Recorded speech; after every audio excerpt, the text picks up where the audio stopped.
Satu hal yang Kak Vera sampaikan tadi adalah Gen Z itu kan ingin didengar saja begitu ya. Cuman begini Kak, dalam pemerintahan terkadang ada perbedaan apa ya, zaman atau perbedaan tindakan aktivitas yang dialami nggak begitu banyak Gen Z atau Gen Z yang ada di pemerintahan kan ya.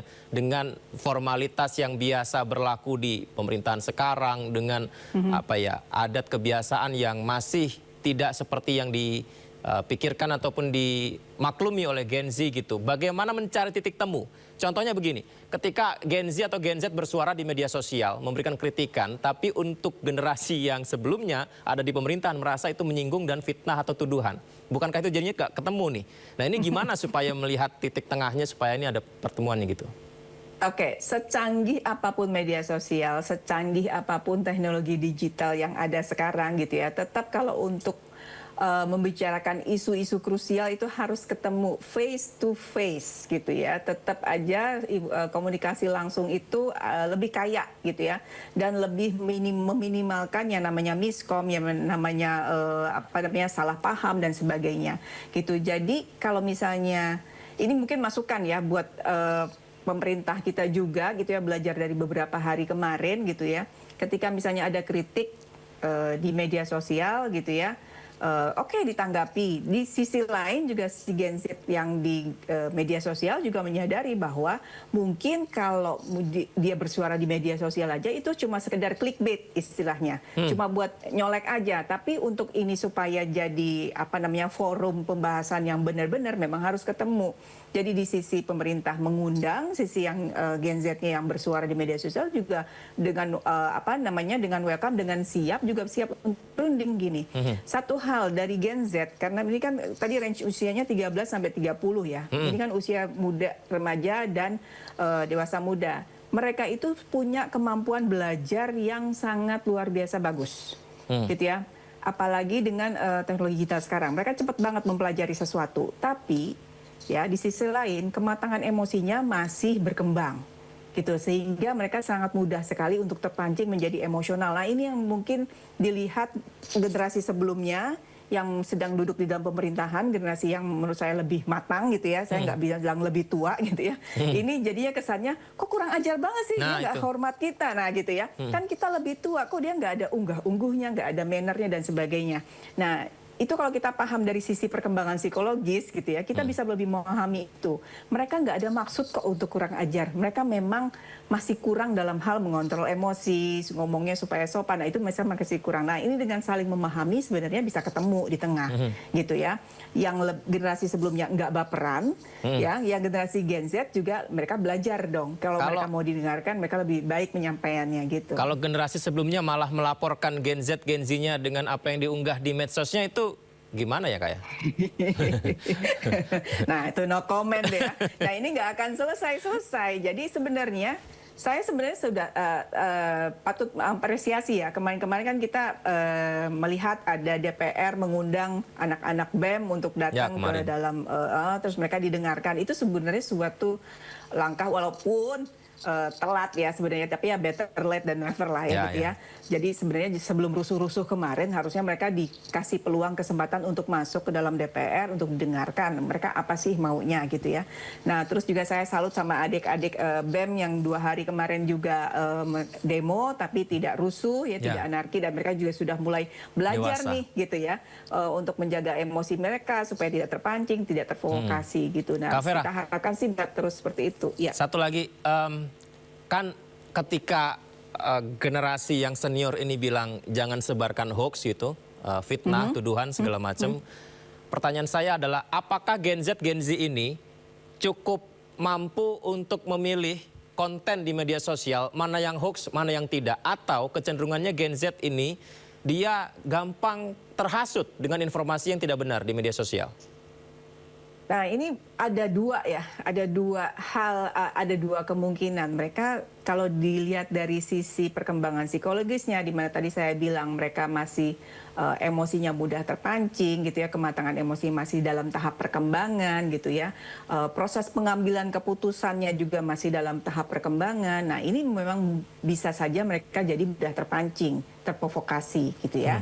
Tapi di sisi lain mereka dengan yang sangat digital savvy gitu ya, sangat ahli dalam tahu betul gitu dengan teknologi-teknologi. Nah ini sebenarnya mereka sangat mungkin untuk bisa melakukan cross check gitu ya, cross check apakah ini betul, apakah ini sumbernya valid dan sebagainya gitu.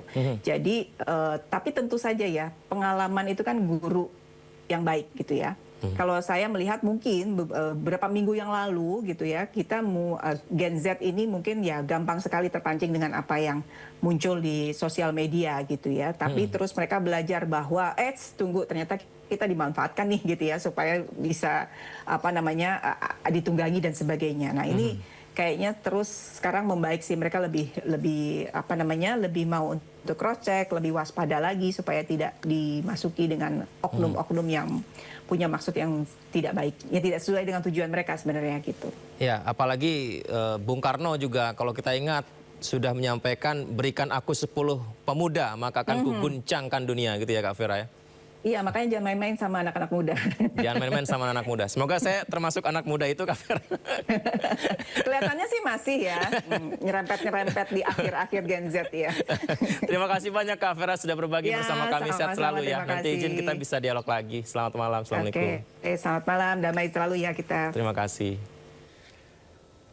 Kita akan informasi berikutnya. Pemirsa, Wakil Ketua Komisi 7 DPR RI Rahayu Saraswati mengundurkan diri sebagai anggota DPR. Ia mengungkap keputusan itu terkait dengan pernyataannya dalam podcast pada Februari 2025 lalu yang dipotong dan diviralkan pada Agustus lalu. Izinkan saya melalui video ini untuk menyampaikan beberapa hal. Yang pertama, mulai dari kira-kira 2 minggu sebelum 17 Agustus, ada pernyataan saya dari sebuah podcast yang ditayangkan di YouTube pada tanggal 28 Februari 2025 atau 6 bulan yang lalu, yang dijadikan bahan untuk menyakiti hati rakyat. Podcast itu adalah on the record di Antara TV Indonesia dan berjudul Rahayu Saraswati Kupas Isu Perempuan hingga Kolaborasi Ekonomi Kreatif. Saya berbicara dengan pembawa acara selama 42 menit lebih tentang berbagai isu. Bagi masyarakat yang ingin mengetahui apa saja yang saya sampaikan secara menyeluruh, silahkan menonton agar mendapatkan konteks dari apa yang saya sampaikan.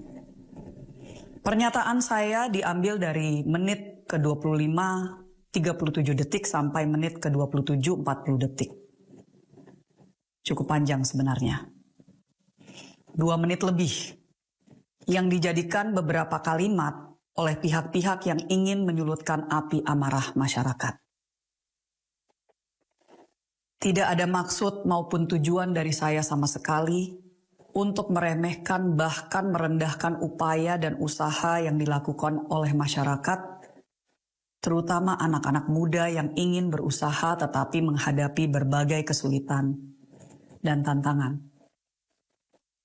Sebagai seorang pengusaha yang pernah merintis sebuah I.O., lalu menjadi pengusaha dengan ratusan karyawan, maupun sekarang sebagai advisor bagi berbagai startup yang sedang dirintis oleh anak-anak muda Indonesia yang memberikan solusi bagi komunitasnya masing-masing. Saya paham betul bahwa memulai usaha tidaklah mudah. Namun, saya menyadari bahwa saya memiliki privilege yang sangat besar dan keluarga termasuk suami yang mendukung saya berusaha.